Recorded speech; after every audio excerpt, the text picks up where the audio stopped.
నిజాయితీ ఉంటే మన పోరాటంలో నిజాయితీ ఉంటే మనం లేవనెత్తిన అంశంలో నిజాయితీ ఉంటే తప్పకుండా న్యాయం ధర్మం గెలుస్తుంది. ఇలా మనం అడుగుతుంది ఏంది? బట్టి విక్రమార్క చెప్పిండు, ఏమన్నాడు? 1:100 విలువాలే, గ్రూప్ 1లో 1:100 విలువాలని ఆయనే చెప్పిండు, డిమాండ్ చేసిండు. ఆ రోజు ప్రతిపక్ష నాయకుడిగా అసెంబ్లీని అడిగాడు. మనం ఏమంటున్నాం? ఇవాళ గదే 1:100 విలువ అంటున్నాం. ఇంకోటి ఏమన్నాం? మనం 2 లక్షల ఉద్యోగాల సంగతి ఏమైంది అన్నాం.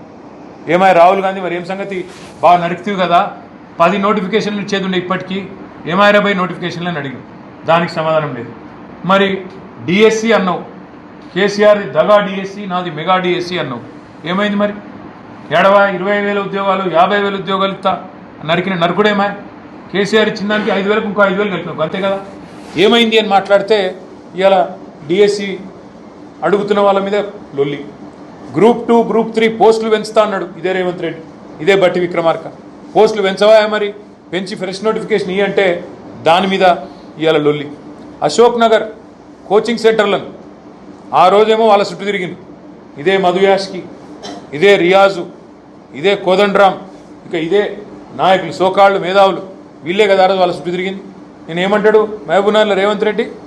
ఈ ఉద్యమం అట కోచింగ్ సెంటర్లు నడుపుతున్న ఉద్యమం అట.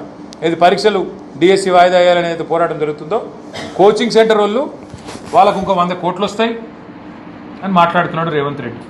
సన్నాసులు అన్నాడు.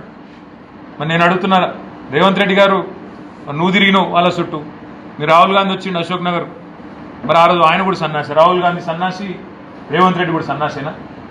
అంటే ఎంత నీతిమాలిన మాటలంటే, ఇంకా కూడా ప్రతిపక్షంలో ఉన్నట్టు చిల్లర మాటలు. దయచేసి నేను మిమ్మల్ని కోరేది ఏంటంటే, దయచేసి మీరు ఇప్పుడు ఈ తమ్ముడు నిజంగా కూడా ఒక గొప్ప ఎగ్జాంపుల్ సెట్ చేసిండు.